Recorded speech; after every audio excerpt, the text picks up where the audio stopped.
പിന്നെ ഈ ക്ലിനിക്കിൽ വെച്ച് ഇവരൊന്നും കാണുമ്പോൾ നമുക്ക് തിരിച്ചറിയാൻ പറ്റില്ല കേട്ടോ. ഇവർ ഈ പറയുന്ന ക്രീമും സാധനങ്ങളൊക്കെ ഉപയോഗിച്ചിട്ട് ഏറ്റവും ലാസ്റ്റ് ഫിൽറ്റർ ഇടും. എനിക്ക് മനസ്സിലായില്ല. ഇങ്ങനെയുള്ള ബ്യൂട്ടി വ്ളോഗേഴ്സ് ചെയ്യുന്ന ക്രൂരമായിട്ടുള്ള ചില സത്യങ്ങൾ, അതായത് അവർ സജസ്റ്റ് ചെയ്യുന്ന ഒരൊറ്റ ക്രീമും അവർ ഉപയോഗിക്കുന്നുണ്ടാവില്ല. അത് കഴിഞ്ഞാൽ അവർ അതുകൊണ്ട് തട്ടി മാറ്റി കളയും. അവരുടെ വീടുകളിലൊക്കെ ചെന്ന് നോക്കിക്കഴിഞ്ഞാൽ ലോഡ് കണക്കിന് ഇങ്ങനെയുള്ള ക്രീം വേസ്റ്റ് ആയിരിക്കും. ഇനി നിങ്ങൾ ഒരു കാര്യം കൂടി മനസ്സിലാക്കണം. ഈ കല്യാണി ചേച്ചി ഇപ്പോൾ കല്യാണിയുടെ ഒരു പ്രൊമോഷൻ വീഡിയോയുടെ അടിയിൽ ഏകദേശം ഒരു 6000 കമന്റ് തന്നെ ഉണ്ട്. അതിൽ 3000 കമന്റും ലിങ്ക് ചോദിച്ചിട്ടാണ്. അവർ ആ കാണിച്ച പ്രോഡക്റ്റിന്റെ ലിങ്ക് താ എന്ന് പറഞ്ഞ പിച്ചക്കാരൻ എന്തിങ്ങനെ ഇരുന്നിട്ടാണ്. ആ ലിങ്കിൽ 3000 പേര് ലിങ്ക് ചോദിച്ചിട്ടുണ്ടെങ്കിൽ 1000 പേര് ആ പ്രോഡക്റ്റ് വാങ്ങിച്ചിരിക്കും. അതാണ് കാര്യം. ഇനി 600 രൂപയുടെ ഒരു ക്രീമാണ് അവർ സജസ്റ്റ് ചെയ്ത് വെച്ച് കഴിഞ്ഞാൽ ഒരാൾ വാങ്ങിക്കഴിഞ്ഞാൽ അവർക്ക് 60 രൂപ കിട്ടും. 1000 പേര് വാങ്ങിക്കഴിഞ്ഞാൽ അവർക്ക് 60,000 രൂപ. നിങ്ങളൊന്ന് ആലോചിക്കണം. പിന്നെ അവരെങ്ങനെയാണ് ഈ ലക്ഷങ്ങൾ പൊട്ടിക്കാതിരിക്കുക? അവര് ലക്ഷങ്ങൾ പൊട്ടിച്ചിട്ടാണ് കേട്ടോ ഇപ്പൊ ഈ കേസുകൾ നിലനിൽക്കുന്നത്. ഈ ലക്ഷങ്ങളൊക്കെ അവർക്ക് ആരാ നേടിക്കൊടുക്കണം? ഈ യൂട്യൂബിൽ കൂടെ ഈ പ്രൊമോഷൻ വീഡിയോ പ്ലസ് യൂട്യൂബ് വരുമാനം ഇത്ര അധികം കിട്ടുമ്പോൾ ആരെങ്കിലും ഈ വൃത്തിയായിട്ട ക്രീമൊക്കെ ഉപയോഗിക്കുമോ? ഇതൊക്കെ ഇങ്ങനെ നിങ്ങൾ എടുത്തോ? നല്ലതാണ്. കല്യാണി ചേച്ചി തേക്കുന്നുണ്ട്, ഞാൻ എന്താ തേച്ചു, ഞാൻ എന്താ വെളുത്തു. ഗ്ലൂട്ടാത്തയോണിൻ്റെ ഒക്കെ നല്ല ട്രീറ്റ്മെന്റ് കൊടുത്ത് വെളുത്ത് പാറിയിട്ട് അവർ കുറച്ച് ഫിൽറ്ററും കൂടി ഇട്ടിട്ടാണ് അവർ ഈ നമ്മളെ ഈ കാണിക്കുന്ന ഗോഷ്ഠികളൊക്കെ ഇതിനെ പറ്റിയിട്ട്. ഉണ്ണി വ്ളോഗ്സിന്റെ ഒരു വീഡിയോ നമ്മൾക്ക് കാണാട്ടോ. അവർ പറയുന്ന ചില നഗ്ന സത്യങ്ങൾ നമുക്കൊന്ന് കാണാതെ.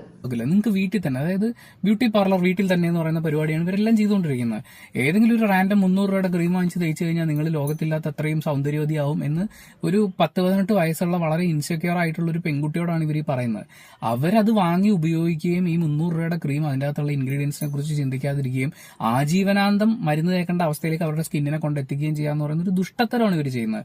ആ ദുഷ്ടത്തരം ചെയ്തിട്ട് നിങ്ങൾ ക്ലിനിക്കിൽ പോകരുത്. നിങ്ങൾ ക്ലിനിക്കിൽ അല്ലെങ്കിൽ പിന്നെ ഒരു പ്രോഡക്റ്റിന്റെ കൊളാബറേഷൻ വരുന്ന സമയത്ത് ആ പ്രോഡക്റ്റ് എടുത്ത് നേരെ ഒരു സ്കിൻ ക്ലിനിക്കിൽ ചെല്ലുക. ഡോക്ടർ ഇങ്ങനെ ഒരു പ്രോഡക്റ്റിന്റെ എനിക്ക് വന്നിട്ടുണ്ട്, ഇതൊക്കെയാണ് അതിന്റെ ഇൻഗ്രീഡിയൻസ്, ഇതെനിക്ക് ഞാൻ സജസ്റ്റ് ചെയ്താൽ പ്രശ്നമുണ്ടോ എന്ന് ചോദിക്കുക. അപ്പോൾ അവർ അത് നോക്കിയിട്ട് പറയുമ്പോൾ അവർക്കും ചിലപ്പോൾ ആ കൺസൾട്ടേഷന്റെ ഫീസ് കൊടുക്കേണ്ടി വരുമെന്നേ ഉള്ളൂ. പക്ഷെ എന്ത് പ്രൊമോട്ട് ചെയ്യണ്ടെന്ന് നിങ്ങൾക്ക് തീരുമാനിക്കാൻ പറ്റും. ഇവരതൊന്നും ചെയ്യൂല. കണ്ണി കണ്ട ആ പൂപ്പ സാധനം എല്ലാം സജസ്റ്റ് ചെയ്തിട്ട് ഇവർ ചെയ്യുന്നത് ഇതൊന്നും ഉപയോഗിക്കാതെ ഏതെങ്കിലും ക്ലിനിക്കിൽ പോകുക എന്നുള്ളതാണ്. പിന്നെ ഈ ക്ലിനിക്കിൽ വെച്ച് ഇവരൊന്നും കാണുമ്പോൾ നമുക്ക് തിരിച്ചറിയാൻ പറ്റില്ല കേട്ടോ. ഇവർ ഈ പറയുന്ന ക്രീമും സാധനങ്ങളൊക്കെ ഉപയോഗിച്ചിട്ട് ഏറ്റവും ലാസ്റ്റ് ഫിൽറ്റർ ഇടും. എനിക്ക് മനസ്സിലായില്ല ശ്രുതി എങ്ങനെയാണ് തിരിച്ചറിഞ്ഞതെന്നുള്ളത്. എനിക്ക് ഇന്നും ഒരു ഉത്തരം കിട്ടാത്ത സമസ്യയാണ്. ആളിതാന്ന് ഇതിൽ തമാശയായിട്ടുള്ള കാര്യം, ശരിക്കും പറഞ്ഞ യൂട്യൂബർ കല്യാണിയാണോ ഇത് എന്ന് വീണ്ടും വീണ്ടും ഇവർ ചോദിച്ച് ശരിക്കും കൺഫേം ചെയ്യാൻ തന്നെ ഒരു ബുദ്ധിമുട്ടി. കാരണം എന്താ വെച്ചാൽ ഈ ഫിൽറ്റർ ഇട്ട് ഇങ്ങനെ തേച്ച് വെളുപ്പിക്കണം പോകുന്നല്ലേ. നേരിട്ട് കാണുമ്പോൾ അതിൻ്റെതായിട്ടുള്ള വ്യത്യാസം ഉണ്ടാവില്ല. എന്തായാലും ഈ ഉണ്ണി വ്ളോഗ്സിന്റെ വൈഫ് അവിടെ ഒരു അലർജി കംപ്ലൈന്റ് ആയിട്ട്, സ്കിന്നിന്റെ സെയിം കംപ്ലൈന്റ് ആയിട്ട് അവർ പോയിട്ടുണ്ടായിരുന്നു. അപ്പൊ ഈ ക്ലിനിക്കുകാർ അവരോട് എങ്ങനെയാണ് പെരുമാറിയത് അവരുടെ വാക്കുകളിൽ തന്നെ നമുക്ക് കേൾക്കാട്ടോ. ഞാൻ പറയുന്നത് എനിക്കുണ്ടായിട്ടുള്ള എക്സ്പീരിയൻസ് എന്ന് പറയുന്നത്, സോ ഫാർ ഞാൻ അവരുടെ സർവീസിൽ വളരെ സാറ്റിസ്ഫൈഡ് ആണ്. ഞാൻ അവിടെ ചെല്ലുന്നു, ഫ്രം ദ റിസപ്ഷൻ അവിടം തൊട്ട് ഏറ്റവും മാന്യമായിട്ടാണ് അവിടെ ഇരിക്കുന്ന ആൾക്കാർ നമ്മളുടെ അടുത്ത് ബിഹേവ് ചെയ്തിട്ടുള്ളത്. നമുക്ക് എന്താവശ്യമുണ്ടെങ്കിലും അതിനെ പറഞ്ഞാൽ അവരത് കേൾക്കുകയും അതിനനുസരിച്ച് നമുക്ക് കാര്യങ്ങൾ ചെയ്തു തരികയുമാണ് ചെയ്തിട്ടുള്ളത്. അതിപ്പോൾ ഡോക്ടർ ആണെങ്കിലും ഞാനവിടെ കൺസൾട്ട് ചെയ്യുന്ന ഡോക്ടർ നമിതയാണ്. നമിതയുടെ അടുത്താണെങ്കിലും ഞാൻ എന്ത് പറഞ്ഞാലും നമിത അത് ഇരുന്ന് കേട്ട് എൻ്റെ അടുത്ത് ഇന്നേ വരെ എനിക്ക് അനാവശ്യമായിട്ട് ഇന്ന കാര്യങ്ങൾ ചെയ്താൽ ഇങ്ങനെ ആവും ശ്രുതി, അപ്പോൾ ഇന്നൊരു പ്രോഡക്റ്റും കൂടെ ഞാൻ സജസ്റ്റ് ചെയ്യട്ടെ എന്നൊന്നും പറഞ്ഞിട്ടില്ല. എൻ്റെ അടുത്ത് പറഞ്ഞിട്ടുള്ളത് നമ്മൾ സ്കിന്നിന് ആവശ്യമുള്ള കാര്യങ്ങൾ മാത്രം കൊടുത്താൽ മതി.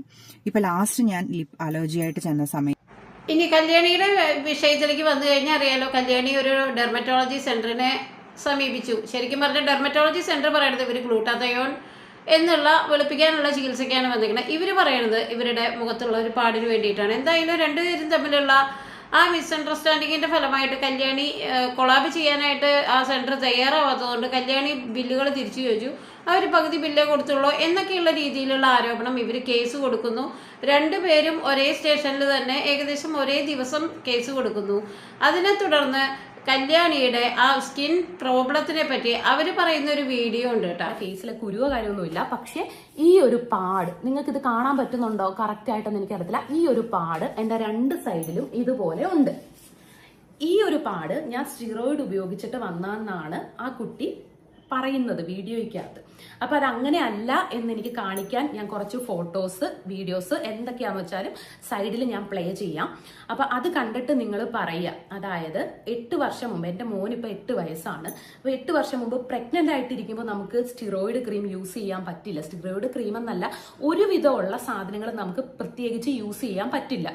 ആ സമയത്തും എനിക്ക് ഫേസിന് കുഴപ്പമൊന്നുമില്ല, നന്നായിട്ട് തന്നെയാണ് ഇരിക്കുന്നത്.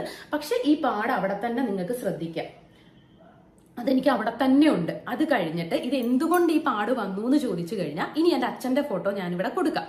എൻ്റെ അച്ഛനും ഇവിടെ നന്നായിട്ട് അത് പ്രായം കൂടും തോറും ആ ഡാർക്ക്നെസ്സിലെ ആ ഒരു കറുപ്പ് അതിങ്ങനെ കൂടി വരികയാണ്. അത് അച്ഛനുണ്ട്, അച്ഛൻ്റെ പെങ്ങന്മാർക്കുണ്ട്, എല്ലാവർക്കും ഇങ്ങനെ പാരമ്പര്യമായിട്ട് കിട്ടുന്നതാണ്.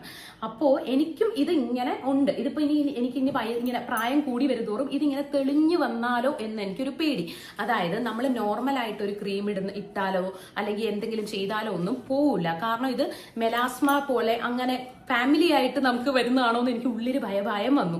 ഓക്കെ, ശരിക്കും പറഞ്ഞാൽ ഇത് കണ്ടിട്ട് എന്താ തോന്നിയത്? എന്താല്ലേ കുന്തളിപ്പ് എന്നൊക്കെ നമ്മൾ പറയില്ലേ നാട്ടുഭാഷയില്? ഒരു ലക്ഷങ്ങളാണ് കേട്ടോ. അവരെന്നെ പറയുന്നുണ്ട്, ആ ബില്ലൊക്കെ ഉയർത്തി കാണിച്ചിട്ട് ലക്ഷങ്ങൾ എന്ന് പറഞ്ഞു കഴിഞ്ഞാൽ 6 ഉള്ള നല്ലൊരു ലക്ഷം, അതായത് ഏകദേശം ഒരു 10 ലക്ഷം 9 ലക്ഷം ഒക്കെ അവർക്ക് പോയിട്ടുണ്ടാവും. അതാണ് അവർ മുടക്കിയത്. എന്താണ് അല്ലേ, എന്തിനാണെന്ന് നോക്കണം. പാരമ്പര്യമായിട്ടുള്ള ഈ മെലാസ്മയ്ക്ക് നിങ്ങൾ വിശ്വസിക്കുന്നുണ്ടോ? ഒരിക്കലും അല്ല. 8 മാസത്തെ ട്രീറ്റ്മെന്റ് നമുക്ക് പോലും കാണാൻ പറ്റാത്ത ഈ 2 കാര്യം തെളിഞ്ഞു വരും എന്നുള്ള അവരുടെ ആശങ്കയുടെ പുറത്ത് അവരെ 8, 9, 7 ലക്ഷമൊക്കെ ചെലവാക്കി എന്ന് പറയുന്നത് തീർച്ചയായിട്ടും അവർ ഗ്ലൂട്ടാത്തയോണിൻ്റെയോ അല്ലെങ്കിൽ അതിൻ്റെ അഡ്വാൻസ്ഡ് ആയിട്ടുള്ള സ്കിൻ വൈറ്റനിങ് പ്രോസസ്സിനാണ് അവിടെ പോയിട്ടുണ്ടാവുക. അതിൻ്റെ കൂട്ടത്തിൽ അവർ ഈ മെലാസ്മയും കൂടിയും കൺസിഡർ ചെയ്തിട്ടുണ്ടാവാം. എന്തായാലും ഡോക്ടറുടെ കൺസേണിൽ അവർ മെയിനായിട്ട് പറയണത് ഇവർ സ്കിന്നിൻ്റെ ഗ്ലൂട്ടാത്തയോൺ കാര്യത്തിനാണ് പോയതെന്നാണ് അവിടെ നിന്നുള്ള റെക്കോർഡിങ്സ് പറയുന്നത്. എന്തായാലും ഇവരെ നിസ്സാരമായിട്ടുള്ള ഈ കാര്യം ഇവർ പറയുന്നു ഇത് പാരമ്പര്യമായിട്ട് അവരുടെ അച്ഛൻ അമ്മായിമാരെല്ലാവർക്കും ഉണ്ട്. പക്ഷേ ഡോക്ടറുടെ വേർഷൻ ഇത് ഇവർക്ക് ഏതോ ക്രീം തേച്ചിട്ട് കിട്ടിയ പണിയാണ്. എന്തായാലും ഇവർ നല്ല ഡെർമറ്റോളജി സജസ്റ്റ് ചെയ്തിട്ടുള്ള ക്രീമുകളെ ഉപയോഗിക്കുള്ളൂ. നമുക്ക് പ്രൊമോഷൻ ചെയ്യുന്ന ക്രീമുകളൊന്നും ഇവർ ഉപയോഗിച്ചിട്ടുണ്ടാവില്ല കേട്ടോ.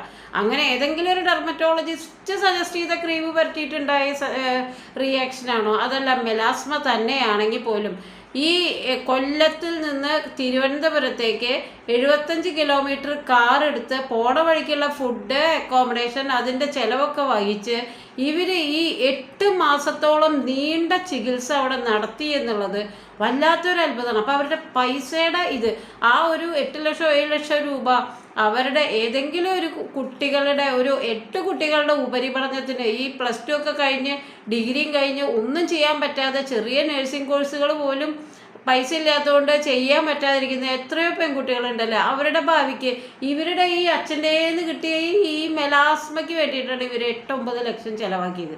ശരിക്കും പറഞ്ഞാൽ ഇവരെയൊക്കെ വളർത്തുന്നത് ആരാ? നമ്മൾ ഈ ചാനൽ കണ്ട് ഹായ് കല്യാണി ചേച്ചി ഇതാണോ അതാണോ എന്നൊക്കെ പറയുന്ന ചെറിയ പെൺകുട്ടികൾ ഉൾപ്പെടെ ഇതിലുണ്ട് എന്നുള്ളതാണ്.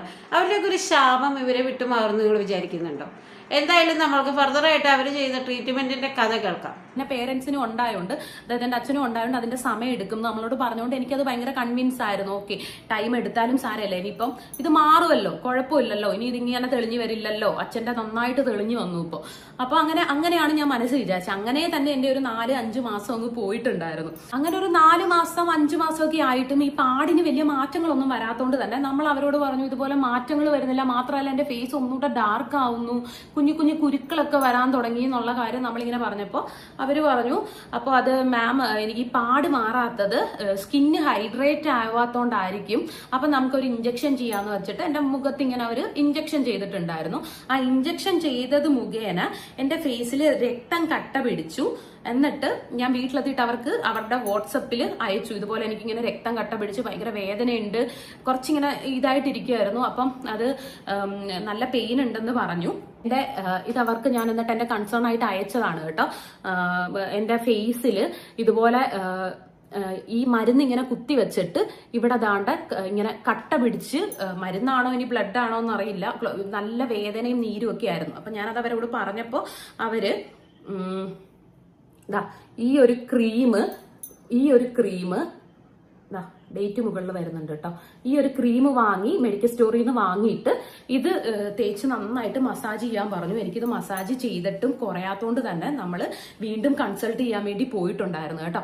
അങ്ങനെ ഇത് മാറും കുഴപ്പമില്ല എന്നൊക്കെ പറഞ്ഞിട്ട് അന്ന് തന്നെ നമുക്കൊരു ക്രീം ഇവര് അടിച്ചേൽപ്പിച്ചിട്ടുണ്ടായിരുന്നു. അതിനാണെങ്കിൽ ലോകത്തില്ലാത്ത വിലയുമാണ് കേട്ടോ, അത്രയും വിലയാണ് ആ ക്രീമിന്. അപ്പൊ ഞാൻ പറഞ്ഞു എനിക്കൊരു ക്രീം യൂസ് ചെയ്തിട്ട് എൻ്റെ ഇത് മാറാനാണെങ്കിൽ എനിക്ക് വേറെ എന്തെങ്കിലും, അപ്പൊ പറഞ്ഞു ഇത് അങ്ങനെയുള്ള ക്രീമും കാര്യങ്ങളും ഒന്നും അല്ല, ഇത് ഇതുപോലെ നമ്മുടെ പിഗ്മെന്റേഷൻ പോവാൻ വേണ്ടിയിട്ടുള്ളതാണ്, തേക്കുമ്പോൾ ആദ്യം ഒന്ന് ഡാർക്ക് ആവും, പിന്നെ ആയിരിക്കും നമുക്ക് ഈ പാടൊക്കെ മങ്ങാൻ തുടങ്ങാന്ന് പറഞ്ഞു.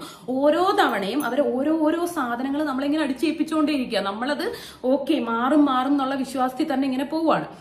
അങ്ങനെ ഈ ക്രീം യൂസ് ചെയ്യാൻ തുടങ്ങിയപ്പോൾ തൊട്ട് എൻ്റെ സ്കിന്ന് ഭയങ്കര മോശമാവാൻ തുടങ്ങി.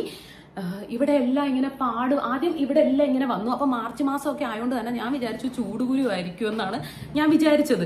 അത് കഴിഞ്ഞ് ഇവിടൊക്കെ പാട് വരാൻ തുടങ്ങി. എനിക്കറിയാം യൂട്യൂബിൽ തന്നെ ഒരുപാട് പേര് ചോദിക്കാൻ തുടങ്ങിയിട്ടുണ്ടായിരുന്നു എന്താന്ന്. അപ്പോഴും ഞാനിങ്ങനെ ഇതിന്റെ കാരണമാണ് എന്നുള്ള ചിന്ത എനിക്ക് പോകുന്നില്ല. ചിലപ്പോൾ ചൂടായതുകൊണ്ട് ചൂടുകുരു വന്നതായിരിക്കും എന്നായിരിക്കും ഞാനിങ്ങനെ വിചാരിച്ചുകൊണ്ടിരിക്കുന്നത്.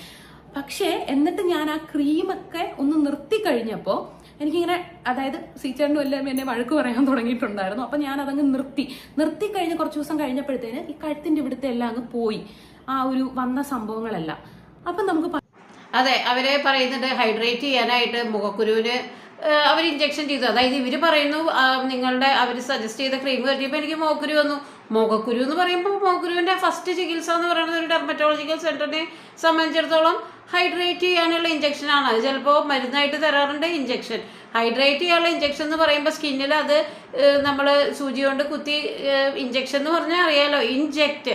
അങ്ങനെ വരുമ്പോൾ സ്കിന്നിൽ ചില റിയാക്ഷൻ ഉണ്ടാവും. അത് നമ്മളിപ്പോൾ ഗൂഗിളിൽ സെർച്ച് ചെയ്താലും ഹൈഡ്രേറ്റിംഗ് ഇഞ്ചക്ഷൻ്റെ സൈഡ് എഫക്റ്റ് എന്ന് പറഞ്ഞാൽ ആ സൈഡ് എഫക്റ്റാണ് ഇവർ ഈ പറഞ്ഞ സാധനമൊക്കെ. ഇവിടെ കല്ലിപ്പ് തോന്നി, ചുമപ്പ് തോന്നി, അതൊക്കെ അവർ ക്രീം സജസ്റ്റ് ചെയ്യുന്നുണ്ട്. പിന്നെ ഇവർ പറയുന്നുണ്ട് ലോകത്തില്ലാത്ത വിലയ്ക്ക് ഒരു ക്രീം കൊടുത്തു, അപ്പോൾ അവരുടെ കഴുത്തിൽ പിഗ്മെൻറ്റേഷൻ വന്നു. അങ്ങനെ അവരുടെ വേർഷൻ ഇനിയിപ്പോൾ ന്യായമാണെന്ന് വന്നാലും ഇവർ ഈ നിസാരമായ മെലാസ്മയ്ക്ക് കൊണ്ടുമുടക്കിയ ഒരു എമൗണ്ട് എന്ന് പറയുന്നത് നമുക്ക് ചിന്തിക്കാൻ പറ്റാത്തതാണ്. അപ്പം അത്രമാത്രം അവർക്ക് കിട്ടുന്ന ആ എമൗണ്ട് ചെറിയ കുട്ടികളെ പോലും അവർ എന്താ പറയുക മെസ്മറൈസിങ് പോലെ ഒരു മായിക ലോകത്തേക്ക്, ആ കല്യാണി ചേച്ചി കിടന്ന് ഈ ക്രീം തേച്ച് എൻ്റെ മുഖം വെളുക്കും എന്നുള്ള ആ ഒരു മസ്റ്റായിട്ടുള്ള ഒരു ചിന്ത, അത് വീട്ടിൽ പോയി 300 രൂപ 200 രൂപ താ അമ്മേ എന്ന് പറഞ്ഞ് അത് കൊണ്ട് അതിന് ആജീവനാന്തം ചിലപ്പോൾ അതിലടങ്ങിയിട്ടുള്ള ടോക്സിക് ആയിട്ടുള്ള കെമിക്കൽസ് ആ കുട്ടിയെ ചിലപ്പോൾ ഒരു വൃക്കരോഗിയാക്കാം. അങ്ങനെ ഒരുപാട് ഹെൽത്ത് ഇഷ്യൂസ് ഉണ്ടാക്കാവുന്ന ഒരു കാര്യം. അങ്ങനെ 100,000 പെൺകുട്ടികളെയും പ്രായമായവരെയും സ്ത്രീകളാണ് ഇവരുടെ ഇരകൾ. എന്തായാലും പുരുഷന്മാർ ഇത് വാങ്ങി തേക്കില്ല എന്നാണ് എൻ്റെ ഒരു വിശ്വാസം. അപ്പോൾ ഈ പാവം സ്ത്രീകളുടെ ശാപമാണ് ശരിക്കും ഇപ്പോൾ അവർക്ക് അനുഭവിച്ചത്. എന്തായാലും ഇതിൻ്റെ ഈ സെന്ററിന്റെ ഡോക്ടറുടെ ഒരു വേർഷൻ ഉണ്ട്, അതും കൂടി കേൾക്കാം. ഞാനാണെങ്കിൽ എന്തോരം ഇന്റർവ്യൂസ് ഓരോ മീഡിയ ചാനൽസ് കൊടുത്തിങ്ങനെ വെറുതെ വ്യാജ ഡോക്ടർമാരാണെങ്കിൽ ഇത് നടക്കും. നിങ്ങൾക്ക് അപ്പൊ തന്നെ അന്വേഷിച്ചിട്ട് പറയുന്നില്ല. 8 മാസം കഴിഞ്ഞിട്ടാണ് നിങ്ങൾ ഇതൊക്കെ നമ്മൾ ക്വസ്റ്റ്യൻ ചെയ്യണം. പിന്നെ എല്ലാ ട്രീറ്റ്മെന്റ്സിന്റെ ഇടയിലും എന്തെങ്കിലുമൊക്കെ ഓരോ എൻഡോഴ്സ്മെന്റ് ഓരോന്നിങ്ങനെ ചെയ്തു വരും. അപ്പൊക്കെ ഞാൻ പറയും ഇത് ചെയ്യില്ലേ. കൃത്യമായിട്ട് ഇന്ന സമയത്ത് ഇന്ന ട്രീറ്റ്മെന്റ് തീർന്നു കഴിഞ്ഞാൽ നിങ്ങൾക്ക് അതിന്റെ ഒരു സ്റ്റെബിലിറ്റി കിട്ടും റിസൾട്ട്സിന്. പോലീസിന് കേസ് കൊടുത്തു, നമ്മൾ ബില്ല് കൊടുത്തിട്ടില്ല, അതൊക്കെ ശുദ്ധ നുണയാ. നമ്മളിങ്ങനെ ബില്ല് കൊടുക്കാണ്ടിരിക്കുന്ന ഇവിടെ നിന്ന് വല്ല ക്യാഷ് പേയ്മെന്റ്സ് ഉണ്ടോ? ഇത്രയും ക്ലിനിക്സ് ഓടുന്ന ആൾക്കാർക്ക് എങ്ങനെ ക്യാഷ് ആയിട്ട് ബ്ലാക്ക് മണി ഒക്കെ ആയിട്ട്? അതൊന്നുമല്ല, ഫുൾ ആയിട്ടുള്ള ഡോക്യുമെന്റ് ബില്ലുകൾ അവർ രജിസ്റ്റേർഡ് പോസ്റ്റ് നമ്മുടെ അഗേൻസ്റ്റ് ഒരു കാര്യത്തിന് അയച്ചപ്പോൾ ഞാൻ പറഞ്ഞു നിങ്ങളുടെ ബില്ലുകൾ എല്ലാം വാട്സാപ്പ് വഴി ഷെയർ ചെയ്ത ഹാർഡ് കോപ്പീസ് തന്നിട്ടുണ്ട്. എല്ലാവരും PRP ഒക്കെ കേരളത്തിൽ ഏറ്റവും കൂടുതൽ ചെയ്ത് ഇങ്ങനെ നിൽക്കുന്ന ഒരു ബ്രാൻഡിന് ഇങ്ങനെ ഒരാള് കച്ച കെട്ടി ഇറങ്ങിയെങ്കിൽ നമുക്കത് ആക്കാം. ഇത് ആ കുട്ടിയുടെ മുഖത്തിന് എന്താ പറ്റിയേ? വല്ല പിമ്പിൾ വന്നോ, പാട് വന്നോ, കറുത്തു പോയോ, എന്താ പറ്റിയത്? അതെന്താ എന്താ പറ്റിയെന്ന് പറയാത്തത്? നമ്മൾ ബില്ല് കൊടുത്തിട്ടില്ലാന്നോ? നമുക്ക് എത്ര വട്ടം വേണമെങ്കിലും ബില്ല് കൊടുക്കാലോ. ഇത് എനിക്ക് കാരണം ഞാൻ പറയാം, ആ കുട്ടിയുടെ മെഡിക്കൽ ഹിസ്റ്ററി ഞാൻ പുറത്ത് വിട്ട് കഴിഞ്ഞാൽ ഇവിടെ എല്ലാവർക്കും നാട്ടുകാർക്ക് മനസ്സിലാവും ഇത് എന്തേ കുട്ടിക്ക് ചെയ്തു കൂട്ടണെന്നുള്ളത്. യൂട്യൂബ് അപ്പൊ ഡോക്ടറുടെ വേർഷൻ കേട്ടുല്ലോ. നമ്മളിന്ന് ഈ കല്യാണിയുടെ വേർഷനിൽ നിന്ന് എൻറ്റയർലി ഡിഫറെൻ്റ് ആയിട്ടാണ് ഡോക്ടർ പറയുന്നത്. അവര് ക്രീം കൊണ്ട് തേച്ചുണ്ടാക്കിയ ആ ഒരു സാധനത്തിനെയാണ് അവർ ട്രീറ്റ് ചെയ്യാൻ വന്നത്. മെലാസ്മ എന്നുള്ള ഒരു കാര്യത്തിനെ പറ്റി പറയുന്നില്ല. അതിന് റിക്കവറിക്ക് ഇത്രയും ടൈം എടുക്കും. പിന്നെ ഈ സെന്ററിനെ സംബന്ധിച്ചിടത്തോളം കസ്റ്റമർ ഫീഡ്ബാക്ക് തീർച്ചയായിട്ടും അവർ വളരെ വാല്യൂ ചെയ്യുന്നതാണ്. ഒരു കസ്റ്റമർ ഓരോ സിറ്റിംഗ് കഴിഞ്ഞ് പോകുമ്പോഴും എന്താ നിങ്ങളുടെ ഫീഡ്ബാക്ക്, എന്താണ് എന്നുള്ളത് അത് അത്രയും ഉത്തരവാദിത്തമുള്ള ഒരു സെൻറ്റർ മാത്രം ചെയ്യണം. നമ്മുടെ ഈ ഗ്ലൂട്ടാത്തയോൺ സെൻറ്ററുകൾ അല്ലെങ്കിൽ ഈ കോസ്മെറ്റോളജി സെൻറ്ററുകളൊക്കെ നമ്മൾ ചെല്ലുമ്പോഴേക്കും നമ്മൾ അതേ ഇവിടെ ഗ്ലൂട്ടാത്തയോൺ ഉണ്ട് കേട്ടോ, അല്ലെങ്കിൽ ഇവിടെ മൈക്രോബ്ലേഡിങ് ഉണ്ട് കേട്ടോ, അല്ലെങ്കിൽ അങ്ങനെയുണ്ട് കേട്ടോ, സ്കിൻ ഗ്രാഫ്റ്റിംഗ് ഉണ്ട് കേട്ടോ. ഈ കല്യാണിയെ സംബന്ധിച്ചിടത്തോളം കല്യാണിയുടെ ഈ ഒരു 2 വശത്തെ ബ്ലാക്ക് ഭാവിയിൽ തെളിഞ്ഞേക്കാം എന്നവർ പേടിക്കുന്ന ആ സാധനം ഒരു പ്ലാസ്റ്റിക് സർജറി ആ സ്കിൻ ഗ്രാഫ്റ്റിങ്ങിലൂടെയോ അല്ലെങ്കിൽ എന്തൊക്കെ ഈ ഈവൻ സ്കിൻ ടോൺ പ്രൊവൈഡ് ചെയ്യുന്ന ഒരുപാട് അഡ്വാൻസ്ഡ് ആയിട്ടുള്ള ക്ലിനിക്കുകളുണ്ട്. ഇവർ ഈ ചെന്ന് ഇതിന് മരുന്ന് തേക്കണേക്കാളും നല്ലത് ഇവർക്ക് പ്ലാസ്റ്റിക് സർജറി ആയിരുന്നില്ലേ, വളരെ കുറഞ്ഞ എമൗണ്ടേ ഉള്ളൂ. അപ്പം ഇതൊന്നുമല്ല കാര്യം, മനുഷ്യരെ പറ്റിച്ച് അന്ധമായിട്ടുണ്ടാക്കുന്ന ഈ കമ്മീഷൻ ഉണ്ടല്ലോ, അതൊക്കെ ഇടയ്ക്ക് ഇങ്ങനെ ഒലിച്ചു പോകേണ്ടത് ആവശ്യം തന്നെയാണ്. നമ്മൾ ന്യായമല്ലാത്ത കാര്യങ്ങൾക്ക് ഒരു അടിസ്ഥാനവും ഇല്ലാതെ കൊച്ചു പെൺകുട്ടികളെ വരെ തേച്ചോ എന്ന് പ്രലോഭിപ്പിക്കുമ്പോൾ അതിനൊരു മനസ്സാക്ഷി, ഒരു ധാർമ്മികത എന്ന സാധനം വെച്ചില്ലെങ്കിൽ ഇനിയും ലക്ഷങ്ങൾ ഇങ്ങനെ ഒലിച്ചു പോയിക്കൊണ്ടിരിക്കും. ഇതാണ് ഒരു ലോകം. അതായത് high society, high treatment, high skin problem, ഇതൊന്നുമില്ലാതെ സാധാരണക്കാരായിട്ട് ഒരുപാട് പേര് ദൈന്യതയോടുകൂടി ജീവിക്കുന്ന ഒരു കാലത്ത് ഇങ്ങനെയുള്ള ആളുകൾക്ക് ഇങ്ങനെ അട്ടർ ഫ്ലോപ്പായിട്ട് അവരുടെ ആ ഒരു ചികിത്സ അങ്ങനെ ഒന്ന് അവസാനിച്ചതിൽ വളരെ നല്ല കാര്യമാണ്. ശരിക്കും ഇതൊക്കെ ഒരു ലെസണായിട്ട് അവർ ഉൾക്കൊള്ളണം. ഇതൊന്നുമല്ല വലിയ കാര്യം. നിസ്സാരമായൊരു പാട് തീർക്കാൻ, അസുഖങ്ങൾ വന്ന് ട്രീറ്റ്മെൻറ്റ് ചെയ്യാൻ പൈസയില്ലാതെ വലയുന്ന നാടുള്ള നമ്മുടെ കൊച്ചു കേരളത്തിൽ മെലാസ്മ എന്ന് പറഞ്ഞൊരു സാധനം ഒരു സ്കിൻ ഗ്രാഫ്റ്റോ അല്ലെങ്കിൽ ഒരു പ്ലാസ്റ്റിക് സർജറിയോ ചെയ്യാതെ ഇതിനെ 8 മാസം ഒരു 10 ലക്ഷം രൂപയോളം, അല്ലെങ്കിൽ ഇവർ പറയുന്നു ഒരുപാട് എന്ന്, അപ്പോൾ തീർച്ചയായിട്ടും ഒരു 10 ലക്ഷം രൂപയെങ്കിലും ഇവരുടെ കയ്യിൽ നിന്ന് പോയിട്ടുണ്ടാവും. പോട്ടെ, ഇതൊക്കെ ഒരു പാഠമായിട്ട് ഉൾക്കൊണ്ട് ഇനിയെങ്കിലും ഇവരിങ്ങനെയുള്ള വ്യാജ പ്രൊമോഷൻസ് നിർത്തിയില്ലെങ്കിൽ ഇതിങ്ങനെ അതിനേക്കാളും അപ്പുറമുള്ളൊരു ഫ്ലോ അവരിൽ നിന്ന് ഉണ്ടാവും എന്നുള്ളത് യാതൊരു വക തർക്കമില്ലാത്ത കാര്യമാണ്. എല്ലാവർക്കും നന്മ വരട്ടെ. നന്ദി, നമസ്കാരം.